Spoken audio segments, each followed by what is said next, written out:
демократиянын тил эркиндиги, адамдын духовный эркиндиги, кандай десем, бардык нерсеге өз алдынча умтулуу, көздөгөн максатка жетүү.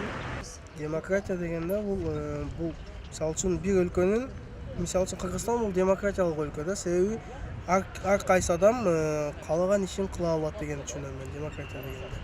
Биз чыныгы демократиялык өлкөдө жашаган жокпуз, бирок аты демократия болгону менен бирок чындыгында толук демократия жок. Демократия деген мен үчүн эркиндик.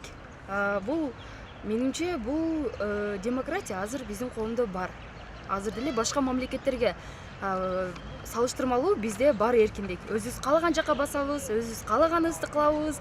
Өзүбүз кыскасы түшүндүргөндө эркиндик да. Биз азыр демократиялык өлкөбүз. Бул сөз эркиндигине ээ жана биздин болуп жаткан